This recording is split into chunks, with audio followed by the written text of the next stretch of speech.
Thank you for the opportunity to be here today in beautiful Athens. So Dr. Greg and I have had the opportunity to work together for the last 6-7 years in Abu Dhabi, and so I appreciate the opportunity to come here today and talk a little bit about my history in the business. So what Greg did say is basically I'm old. I've been doing this for a long time. I've been fortunate enough to be able to do this in 3 different continents: the United States, Europe, and now in the Middle East.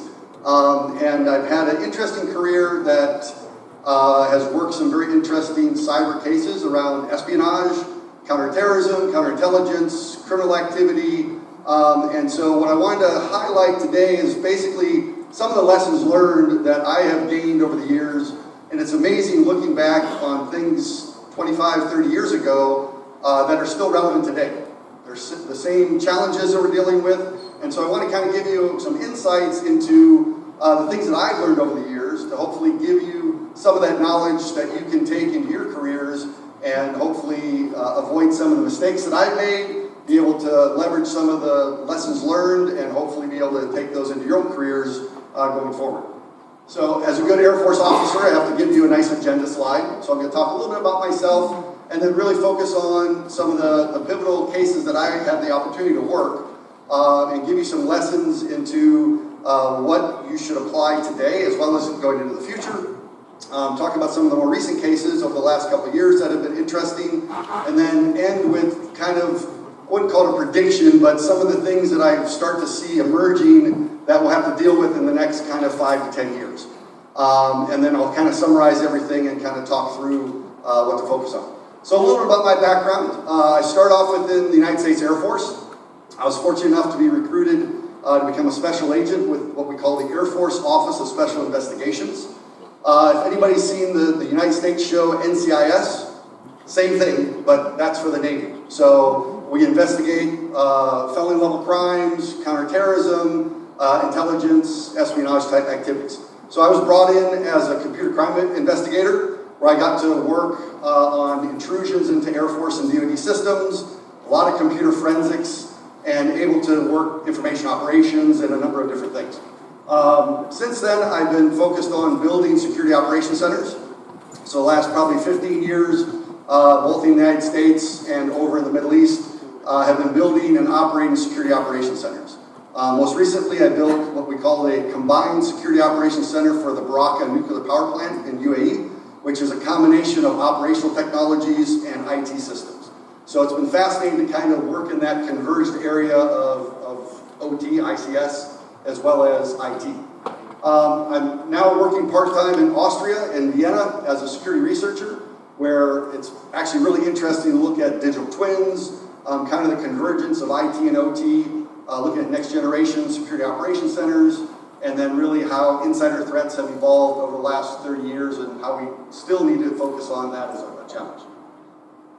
So I want to talk a little bit about the past. So the first case was before my time, but one of the agents that recruited me into OSI, a guy named Jim Christie, heavily worked on this case, and we had many beers kind of talking about the nuances. So what happened here is very interesting. There's actually a book and a movie on it. So there's a guy named Cliff Stoll, who was an astronomer working at Berkeley, and he was basically a system administrator, kind of managing the help desk. And his boss came to him and said, hey, there's a discrepancy of 75 cents in the, basically there's an accounting system where if people wanted to use the computer, mainframes, they had to log their time and they would have to pay for the amount of time they used. Well, there was an actual discrepancy of 75 cents. So Cliff started looking into it, and what he identified was there was remote connections to modems that ultimately would allow access for a very short period of time until it pivoted and went somewhere else. So he was very curious. He started investigating, and he basically took a bunch of equipment from his coworkers and all their modems to create a modem bank, so whenever the next time the dial-in happened, he'd be able to connect where it was. And so he was able to see that the bad guy, he called it a hacker, pivoted and would go into different places in the United States. So he reached out to the FBI and said, hey, FBI, we got some hacker breaking into our system and then migrating over to other US systems. And what the FBI focused on was the 75 cents. They're like, our threshold is $10,000. So if you can't show that there is theft of $10,000, we don't care. And so he kept investigating, identified that they were breaking into U.S. government contractors that had contracts with the U.S. Air Force. And so that's how he got in touch with OSI, and Jim Christie was assigned the case, and he started investigating and realized it was basically the first cyber espionage case that we had come across. FBI had never worked these cases, especially on an international level, and so OSI got heavily involved and started investigating. And ultimately, it got traced back to Germany. And because the Air Force had bases in Germany, and OSI had offices on those bases, we had a relationship with federal law enforcement in Germany, West Germany in this case, and we were able to work with them and Deutsche Telekom to ultimately find the suspect, which was Marcus Hess, and he was a German citizen. We tracked him down with the help of the local authorities. He was arrested, charged and convicted of espionage. And during that interrogation, he basically revealed that he was working for the KGB. And the KGB had specific requirements that they levied upon him for different technology that they wanted him to find, and they ultimately paid him $54,000 for all the data that he stole. And so what was interesting is that multiple agencies were involved. We did finally get support from some of the other local law enforcement to help identify the connections. But what was interesting to me, and I've seen that even today, that very minor discrepancies or anomalies can actually lead to pretty significant identification of compromises. Also that, in this case, typical unpatched systems, and worse was default passwords and even easily guessed passwords. And it still amazes me today that there's default passwords being deployed with different technology, IoT technology, that gets compromised on a regular basis. The other interesting thing, and I've seen this throughout my career, is nation-state foreign intelligence often use third-party threat actors, hackers, to do their business. And so it happened very early in this case, and we see it today that adversaries often leverage the community to break in and steal on their behalf. And then also, international cooperation in this case was extremely necessary. There's no way we would have been able to identify the suspect in this case without the German authorities. So now, the first case I really got involved in, I was working at headquarters of OSI at Bolling Air Force Base in Washington, D.C., and there was a task force created for what we called moonlight mates. And so in this case, there was a massive data breach within NASA and military contractors, which is why, once again, the Air Force got involved, because we typically investigate counterintelligence activities with our contractors. And so this case, the initial compromise was really low security environments, universities, schools, libraries, and that really led that to allow them to pivot to some of the actual targets. They exploited vulnerabilities in software that it was a known vulnerability. And this time, the manufacturers, the software manufacturers, were really slow to even put a patch out. So now you see patches coming out pretty frequently. Whether or not they're applied, a different story, but in this case, the patches were very slow to even be produced by the actual manufacturers. So that window of vulnerability was far more extensive. So in this case, we identified that it was Russian foreign intelligence that was behind this, and we classified this as an advanced persistent threat. The reason I highlight this is Kevin Mandy and I worked together on this case. And so when he went to Mandiant, created Mandiant, he came up with the APT moniker. It was based on this case back in the late 90s, or mid-90s. Once again, U.S. classified information was stolen, but more importantly, what was stolen was what we call sensitive but unclassified information. So by itself, as an individual document, it was unclassified. If you aggregate all this sensitive but unclassified information together, it becomes classified. So it became a real challenge where we were investigating things that technically were unclassified, but as an aggregate was actually very classified. And then because of this, all this information stolen, so we did kind of a loss identification and damage assessment, and it was pretty significant. So that kind of leads to that not just classified information systems, but also sensitive but unclassified information systems are extremely susceptible and vulnerable, and you have to apply the right security controls around them. And so one of the other interesting things is the adversary, because they would hop through different countries and different kind of lower security environments that had zero logging in place, it really delayed the investigation because we had to basically obtain a subpoena, go to the location, install a network sniffer, wait for the adversary to come through again, find out what location they came through, often a foreign country, which made it challenging to then get international cooperation. So these types of investigations can last years because you go through the step-by-step process to really identify the adversaries.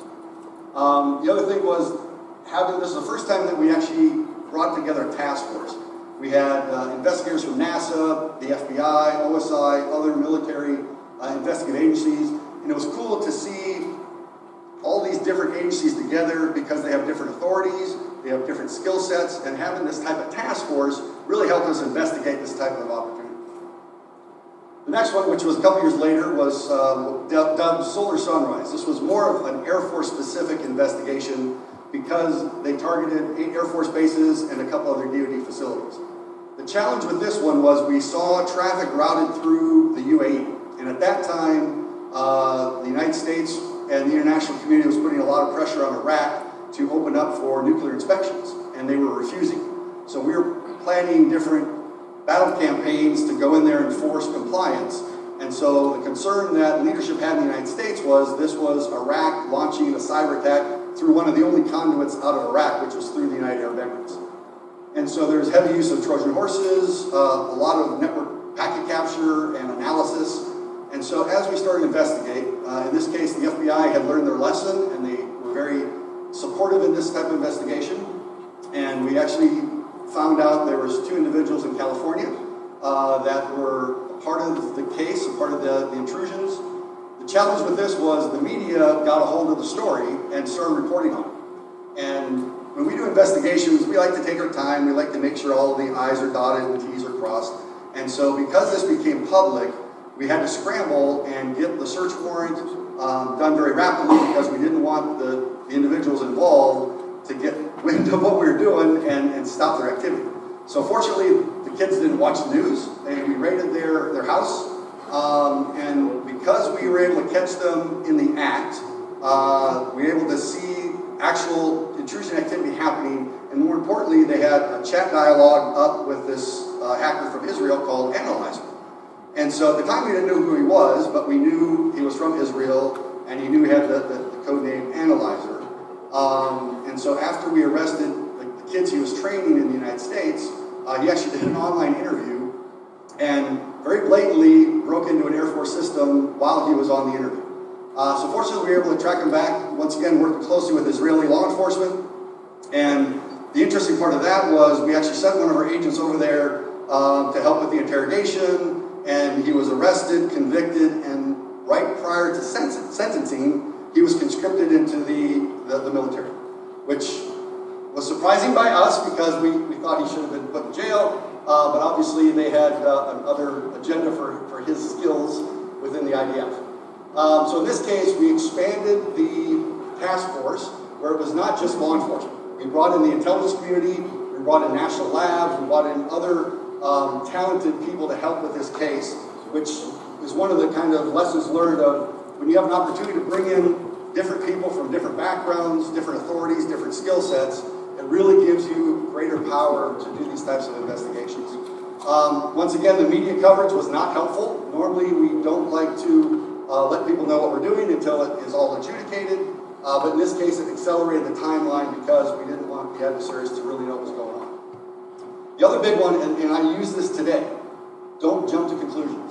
It was amazing how much time and effort was spent briefing the Pentagon, briefing the White House on the potential that Iraq was launching a cyber attack against the United States. It was farthest from the truth. You got 2 punk kids from California doing it with some mentorship from a 19-year-old in Israel.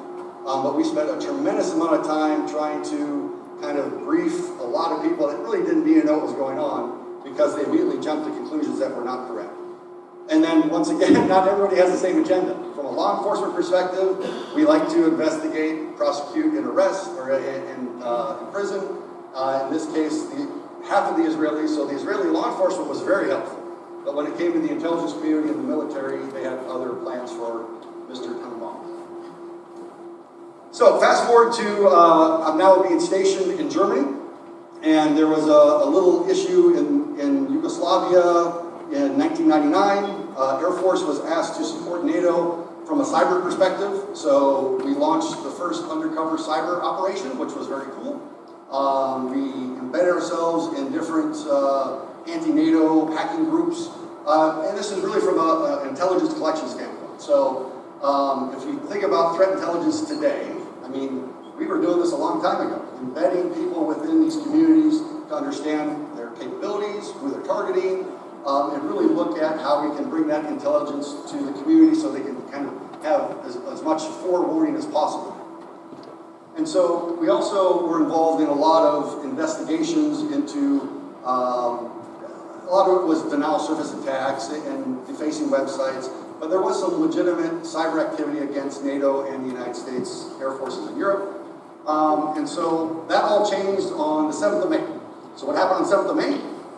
NATO, and I'll hate to say this, but the United States dropped 7 guided munitions in Belgrade on a building that just so happened to be the Chinese embassy. It was an accident, and what happened in the cyber war was overnight, hundreds of thousands of Chinese hackers started to fight on behalf of Serbia against NATO and the United States. And so that created a huge amount of noise. They did a lot of denial of service attacks. More importantly, they would get onto these dark web forums and offer tools, training to the kind of anti-NATO contingent, which was fascinating. And we did not plan for this. And so we actually had to pivot, and a lot of interesting discussion around how to deal with this new threat actor that was not anticipated, not planned for. And it really created some interesting lessons learned. One was that cyber warfare is very dynamic. Things change all the time. I'll talk about a modern case that we have that just came up this year that we didn't plan for, expect, and are dealing with on a daily basis now. Activists can be extremely sophisticated. We see that back then and even now that the tools that they use are equal to nation-state sponsored tools. They have 0 days. They have the techniques that are well organized. They have good planning. And then one of the other interesting things, there's a thing called law of armed conflict, LOAC, and not well defined in cyberspace. And the reason this was a problem was we had a new adversary involved in this war that were civilians. They were leveraging civilian infrastructure. They were leveraging infrastructure in a country not a part of the war. And so what we realized was there was no good rules of engagement on how to deal with this. So it was less of a how do we counter this from a offensive cyber capability and more about how do we tolerate it, how do we become resilient to it, because they're not a part of the conflict from a legal standpoint, and we couldn't actually do any type of counteroffensives. And then we also learned that geopolitical and historical alliance have to be factored in, not just in regular warfare, but also modern cyber warfare. We saw a lot of interesting activity, even within the NATO partners, that were more supportive of Belgrade than the NATO alliance. So it was interesting to understand all these things and factor that into any type of conflict that you're dealing with. So I made my way back to the United States and started working at the Federal Bureau of Investigations in the Enterprise Security Operations Center. Why that was created was because of this guy, a guy named Robert Hansen. So Robert Hansen was a special agent with the FBI, and he was actually a counterintelligence agent. And so he was spying for the KGB and then the Russian Federation from 1979 to when he was arrested in 2001. So I got back to the States in 2001, started working for the FBI in 2003 after they started building the ESOC. And what happened here was Hansen, for financial reasons, decided to start spying for the Russians. And because he was a counterintelligence agent, he knew all the tradecraft. So his handler in Russia had no clue who he was. And he would use both traditional and modern cyber tradecraft to exchange information for money. And he would use dead drops. He'd basically take some chalk, mark it on a light pole. That would tell his handler that there was a package under a bridge, and then they would retrieve the package and then replace it with a bunch of cash. And so what was interesting is very damaging to the United States. So he would compromise what we call double agents, or people spying for a foreign country but are actually spying for the United States. He compromised FBI investigations into Russian spies, and he would divulge a lot of classified information. So extremely damaging to the United States. He actually passed away this month, a couple weeks ago, in his prison cell of theoretically natural causes. So the postmortem on this is the DOJ Inspector General basically looked at what the challenge was and how to detect the next Robert Hansen. So what they realized was they had very little internal monitoring. They had plenty of external monitoring, no problem, but they had very little in regards to internal monitoring of data, of behavior, and all that stuff. So what they created was this Enterprise Security Operations Center that was really focused on insider threat. And what that meant was they needed to deploy tools, and back then, basically, we bastardized a data loss prevention tool that the financial sector used and turned it into a cyber counterintelligence tool. And so what we were able to do is basically started with data classification, so we had to tag all the data, and then we monitored everything. If somebody were to go to a shared file, we logged it. If somebody were to plug in a USB key, we log it. If somebody went and did an email, we logged it. So the challenging part here was you have authorized people with authorized access doing unauthorized things. So it was extremely difficult to figure out the unauthorized things part of it. And so we basically had to bring in additional data sources. So we worked closely with the physical law enforcement part of the Bureau to bring in access control information, CCTV footage.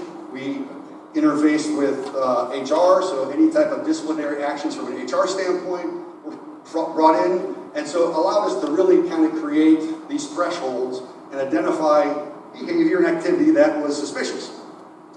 And so, interesting thing about this was, so the lesson learned, and I still use it today, is having that enterprise cyber situation awareness and enterprise visibility is critical, not just from a cybersecurity standpoint, but also from an insider threat detection standpoint. Being able to understand your data, what's critical, who should have access to it, how's it encrypted. Being able to look at your security policies, both cybersecurity policies and physical security policies, and not just have them in place, but are you monitoring any violations? How do you keep track if people are not adhering to those policy violations? So bringing all that together, and we're using that today in the UAE, is you need to be able to track this stuff, record it, and then investigate these things. And then we had some fun with our polygraphs. So the polygraph world has a phrase, in God we trust, all else we polygraph. So I kind of adapted that for us, where in God we trust, but all else we monitor. I don't care if you're a system administrator or you're the CEO. You need to monitor that activity, because they could be an unwitting insider, and without having that knowledge and those monitoring capabilities in place, you'll never know. So let's talk a little bit about Kevin. And so Mandiant put out APT1, which highlighted, in this case, Chinese counterintelligence. And so I worked with Kevin on a couple of the cases that Mandiant worked on, but we actually had several others that we worked on independently. But a lot of the information that he reported in APT1 was mirrored in our investigations. So I'll talk a little bit about kind of the investigations that I ran that was consistent with what Kevin had in his report. If you haven't read it, it's a great report. Highly recommend you kind of look at kind of the tradecraft that's used. The things that we came across was the shift in focus from perimeter devices to the user. And the Chinese, in this case, were extremely good at doing their own open source intelligence collection, to the point that we had one instance where they would break into their intended target's home system, compromise the wife's email, and then create a phishing attack from his wife's email to him at work with a malicious payload. And so it was the first time I saw how invested another nation-state sponsor attacker was in getting to a hard target. And so being able to compromise a home system and ultimately get to the intended target at work was fascinating. I had never seen that before. And in this case, they used both published and unpublished exploits, so 0 days. And once again, they really knew the environment. So once they got in, they would escalate the privileges, move laterally, expand and then just suck as much data as they could. And they would send that data out through common ports. So if you're in a security operations center, you typically wouldn't spend a lot of time looking at outbound communication there, and it was encrypted anyway. The thing that failed them on this case was that they got greedy, and they launched their attack at midnight on Friday on a 3-day weekend. So Monday was a holiday in the United States. They knew this government agency did not have 24/7 security operations, and so they started pumping out terabytes of data over the weekend because they knew nobody was there to watch them. And they got caught because when the SOC came in on Tuesday, they saw a whole bunch of traffic going out port 443 to the terabytes, and obviously that was suspicious, and that kind of launched the investigation. And then they also used some pretty interesting anti-forensic techniques. So the initial compromise was through a malicious Word document. And what happened is they probably targeted 4 people. And when you opened up the Word document, it would run a shell script to compromise the user account, but then it would delete the actual malicious code in the Word document. So when we got there and started doing forensics, we saw what we thought was the carrier file, but it was a legitimate Word document that had a bunch of blank space in it. And so we were fortunate that one of the 4 victims wasn't working that week, and so the intact document was still in his inbox. So we were able to reverse engineer it, identify IOCs, and then really expand the investigation throughout the agency. And so in this case, what was clear was state-sponsored threat actor. They had plenty of time, they had plenty of capabilities and motivation, and then over a series of probably 6 months, they did everything they needed to do. And that last weekend is when they're like, okay, we got everything we need, let's just pull out as much as possible and then move on. And so they do have a deep understanding of the capabilities of the environment, so they knew which exploits to use that would not trigger an alert. So that tells me that they had a lab that had all the defensive technologies this agency had, and then practiced and ran their tools against this environment to be able to do that. So defensive tools are great, but it's not the only thing. You have to look at behavior, you have to look at data flows, you have to really look at the entirety of the picture to understand potential malicious activity. We also found out, so in this case, Microsoft was the victim, and it was a heap overflow. And so we brought it to them, and within a day, they came back and said, yep, this is bad. This is a serious 0 day. And then we didn't hear from them for 6 weeks. And then they said, okay, we created a patch. It's going to be out of standard patch Tuesday. No pomp and circumstance. No, we're fixing a major flaw in our system. It was under the wire. It was released with normal patch Tuesday stuff. What was interesting from our perspective was it took 6 weeks.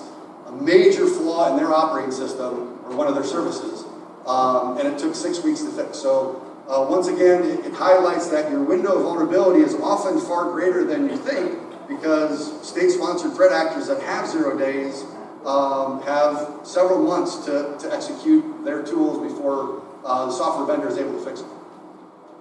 And then once again, it was the first time I experienced that the threat landscape is far greater than just the organization that you're responsible for protecting. So understanding that the employees, their homes, their mobile devices, those things are all susceptible to state-sponsored, well, and any other type of threat actors.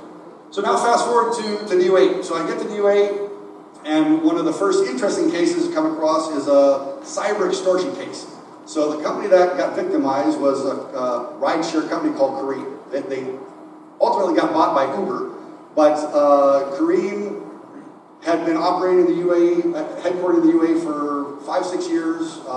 They had basically 78 cities across 13 countries of coverage, 14 million customers, and about 560,000, they call them captains, but drivers. And so a fairly significant workforce and client base. And so what happened was the adversary broke in without the knowledge of the company, stole their source code, stole all their clients, and stole all their driver information. And then what they did is they basically left a message in the system telling the leadership, basically the CEO and the board, hey, I broke into your system, I took all your source code, I took all your customers and your driver information, and if you don't want me to release it publicly, you'll pay me 10 Bitcoin. And so the company obviously brought in its response team like us, and we started investigating. The challenge was that these guys were based in Dubai, and their entire infrastructure was AWS out of Dublin. Fortunately, one of the agents that worked the Solar Sunrise case with me was now the chief security officer for Amazon, and so I was able to call him up and ask him, hey, here's the situation. He's like, yep, I'm aware of it. Yeah, Irish law enforcement won't do anything, so that's a dead end. Good luck in Dubai. And unfortunately, the Dubai law enforcement cyber community is not very robust, so we really were on our own. And what complicated this was Kareem had a global workforce. I mean, it was still in kind of startup mode, had been startup mode for 5 years, and because everything was in the cloud, all their developers were from all over the world, and they had no real access control, they had no real security controls, and it really complicated kind of an instant response. And what I was able to do was, we had kind of the timeline of when the adversary put the communication on the system, and the only real logs I had were VPC logs, or virtual private cloud flow logs. And what I was able to deduce from that was, okay, we know how large of the source code repository is, and some math was able to determine when it was exfiltrated and where and under what account it was used.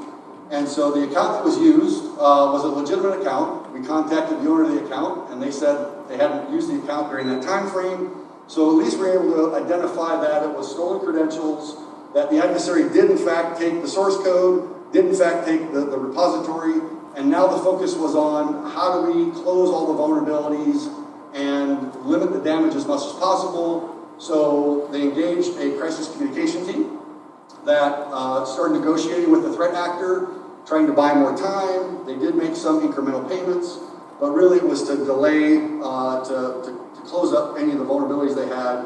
And then they put together a communication plan to communicate both internally with the employees as well as externally with the client base. And so what happened was, from a lessons learned standpoint, in these types of cases where you have a global environment, law enforcement jurisdiction is extremely difficult to narrow down. And once again, if I was the Irish law enforcement, yeah, the server's here, but you're in Dubai. I mean, there's no motivation for me to support this type of investigation. And so it was very challenging to get law enforcement involved at all. One thing that I took away from this case was having a crisis communication team for stuff like this was invaluable, because they actually were able to communicate with all the different shareholders and stakeholders, the board of directors, the C-suite, and then ultimately craft the right message for both internal and external communication that helped limit the perception damage, limit the reputational damage, and ultimately prepare them to be bought by Uber, which was very interesting. So now let's talk about the present. So this is probably within the last couple of years. The first one, Dr. Greg and I had the great pleasure of working for Dubai Expo 2020, which actually happened in 2021 because of the pandemic.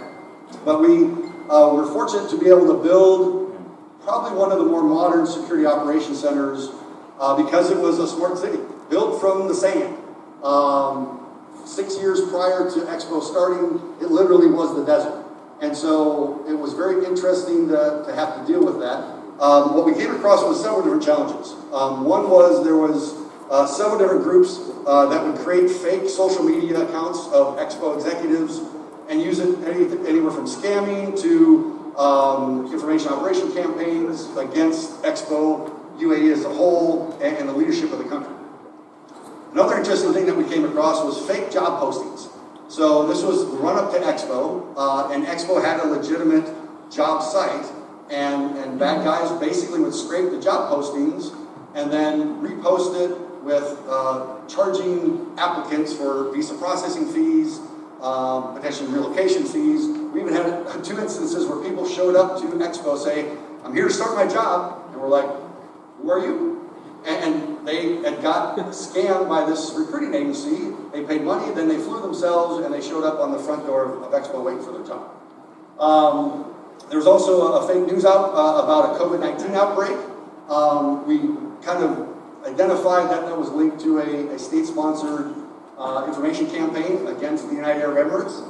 And then we also came across, during the construction phase, several very peculiar physical security incidents that showed long-term planning, potential implant of cyber devices and stuff like that. So this was another instance where there was kind of a blend of physical security and cyber security that had to work together. So like I said, it was a brand new city. So it was one of the more modern cities ever to be built. Huge amount of space, over 1,000 acres, over 2 million square meters of new buildings. So when I say new buildings, it had all the latest 5G, it had all the latest building management systems, a lot of IoT sensors, a lot of industrial IoT sensors. Everything had to be sustainable and green, so a lot of energy savings systems in place. So it was a real challenge for us because we needed to be able to monitor systems that were very, very new and not well understood. And so the other one interesting challenge was the way these mega events work is you get sponsors. So in this case, Cisco was the network sponsor. And so the Security Operations Center had to use all Cisco stuff, which some of it's good. Other stuff I would prefer a better best-of-breed thing, but we were limited to the technology stack that the sponsors provided. So we had to kind of work through some of those challenges. Interesting thing, if you work in threat intelligence or utilize threat intelligence, there's these things called takedown services. And takedown services where if you're working for a company and somebody tries to create a URL that's consistent with that company using different words, you can use a takedown service to basically take down that domain.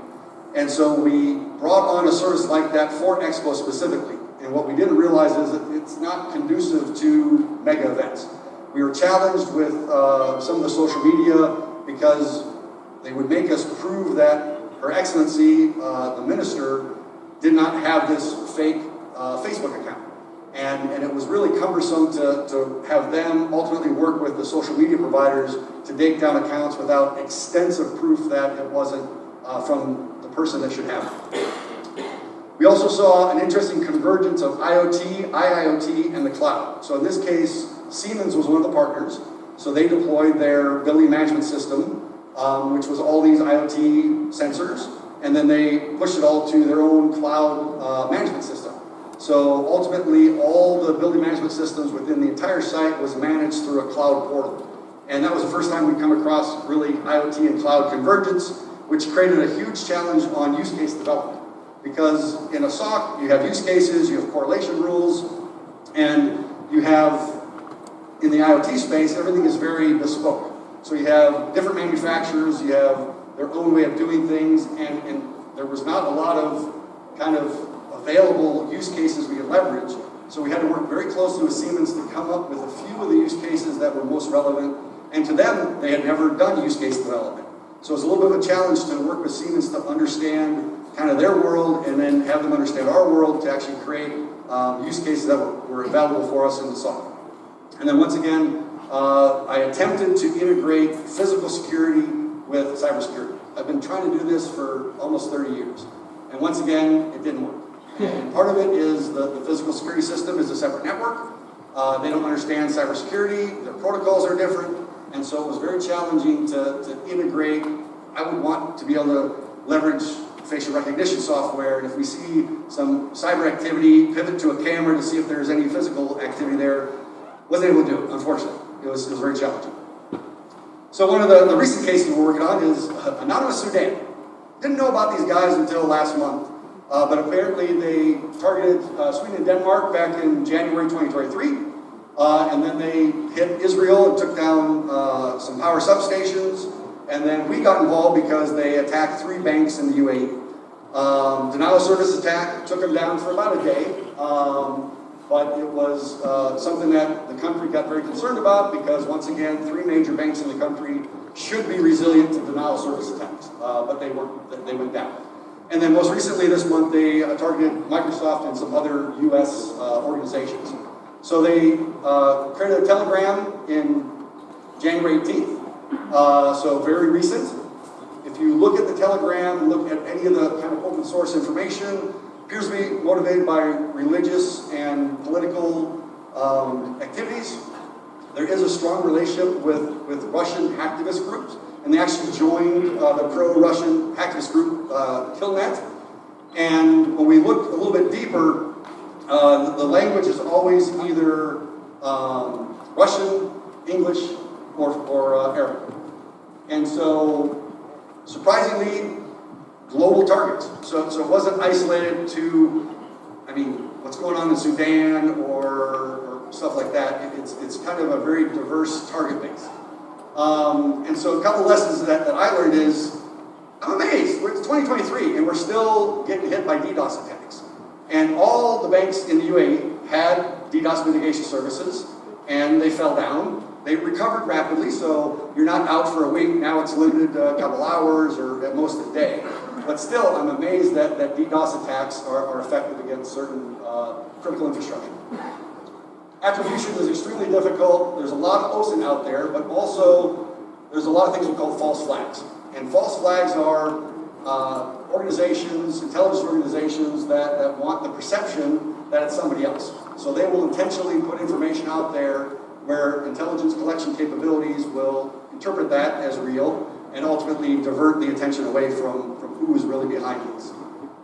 We've also noticed that a lot of these activist groups are infiltrated by nation-state threat actors.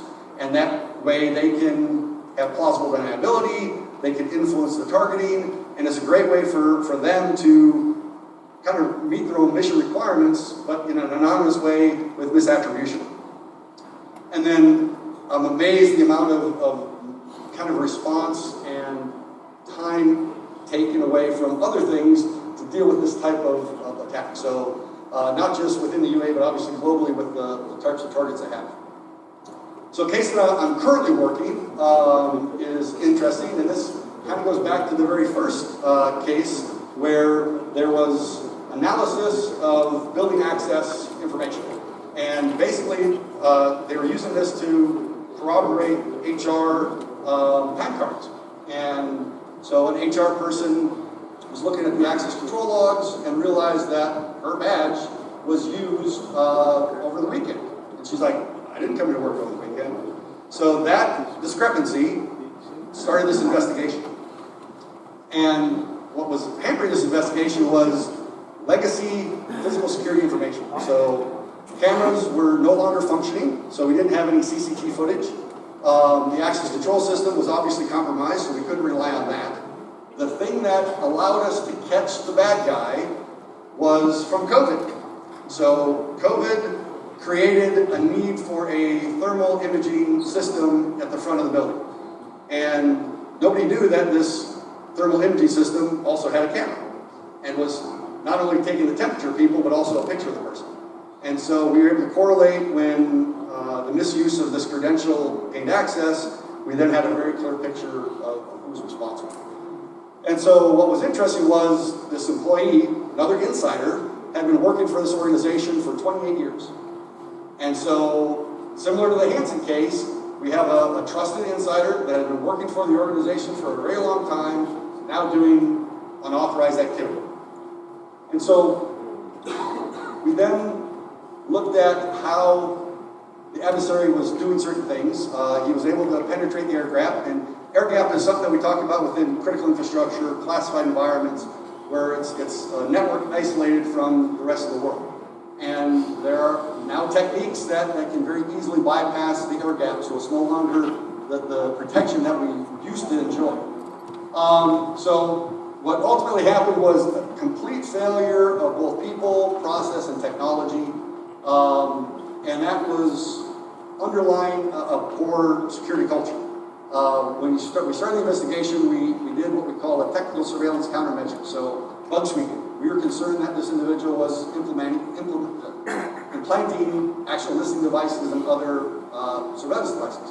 So we did a TSCM sweep of the entire building, and part of that is a physical inspection.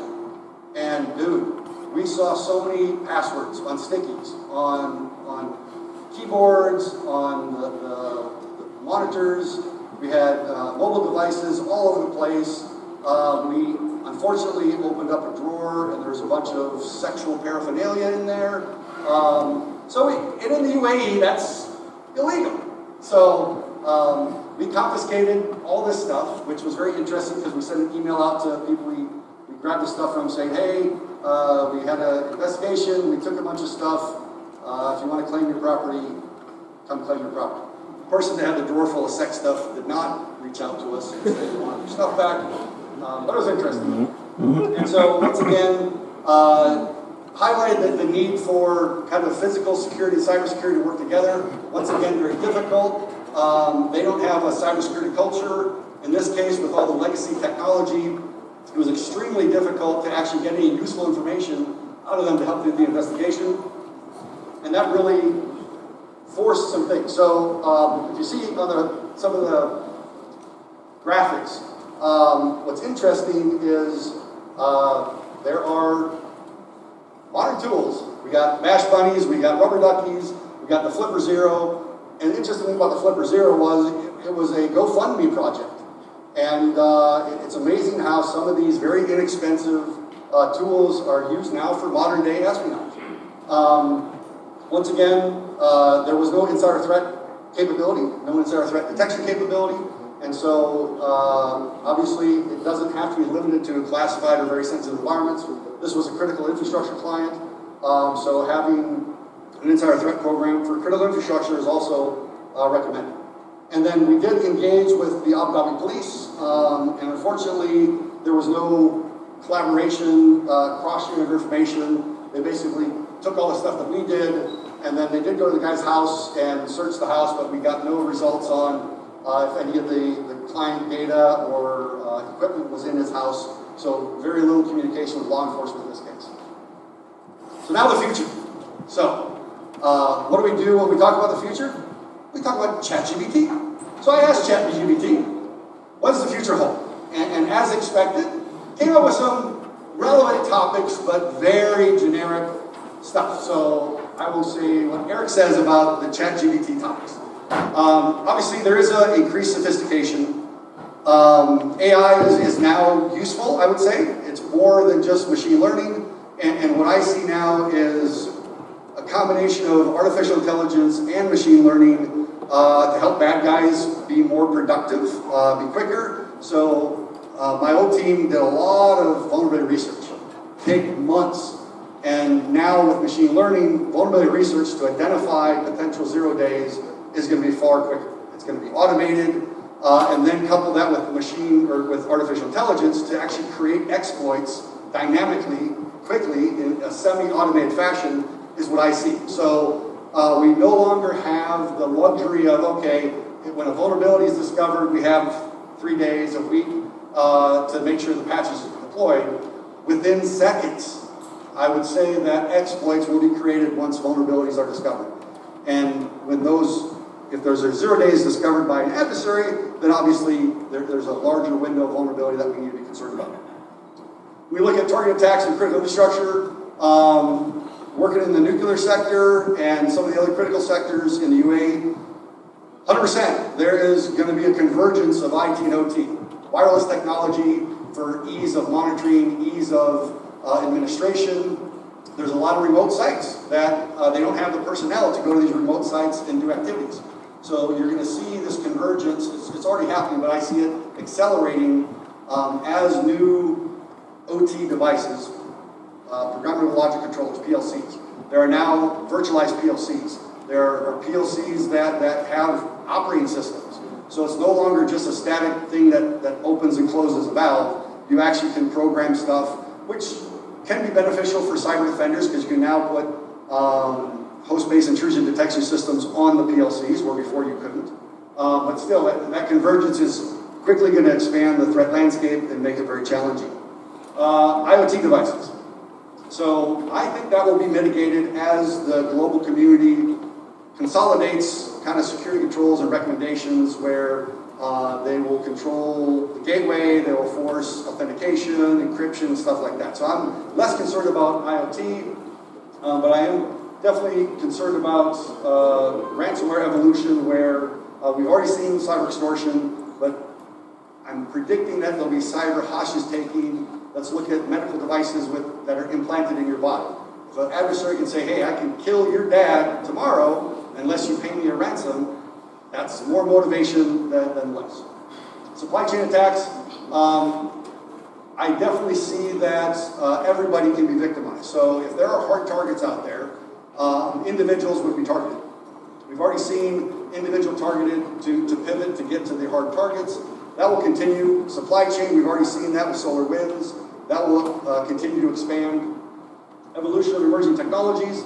Like I mentioned, wearables and embedded medical devices, I'm concerned about because once again, it can kill people. And so if you look at autonomous vehicles, anybody that can get into these types of systems that can cause death is a concern of mine. And then obviously state-sponsored attacks, I think because of how the technology and the attack vectors have expanded, it's no longer limited to state-sponsored threat actors. You have religious groups, you have political groups, you have threat intelligence companies. Basically, the capabilities that were limited to threat or nation-states threat actors has now expanded tremendously. So, some of the final thoughts. I'm still going to foot stomp insider threats. I see that as one of the major concerns because, as I mentioned, they have authorized access, but they're doing unauthorized things. And it's extremely difficult to detect that. Most organizations that I come across are still having challenges with the block and tackling of patch management, multi-factor authentication, and so to implement an insider threat program is very difficult. You need different technology, you need different human resources, and there's always privacy concerns that you have to deal with. Cyber threat actors are embracing technology, and so should we. And so when we look at ChatGPT as an example, we can use that to leverage the defensive technologies. I hope it will allow me to write use cases. I hope that it will help me create correlation rules. So I don't need a Splunk SOB that cost me $250,000, and I can leverage technology to be able to do that much quicker. Information sharing and exchange, I'm a big fan of. I've seen this throughout my investigative career that having liaison with international partners, the security community, is very helpful. So I want to reiterate, thanks for being here. The conferences like this are extremely valuable to share information, to share lessons learned, to share challenges, and ultimately increase kind of the security posture of the entire community with your collaboration.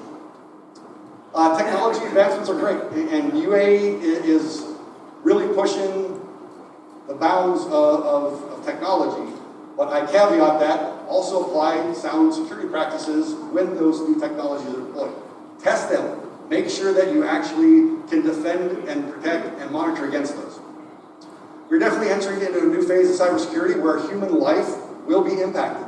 And in the past, okay, data stolen, services are disabled, that's recoverable. But now when you're talking about human life and how a cyber attack can actually kill somebody, that's a concern. And that's what I'm more concerned about now going into the future, that how do we take our industry and now have it as a way to protect human life. And finally, I would like people to learn from the past, read as much as you can. All the information I presented, well, I should say, everything on the slide, you can verify through open sources.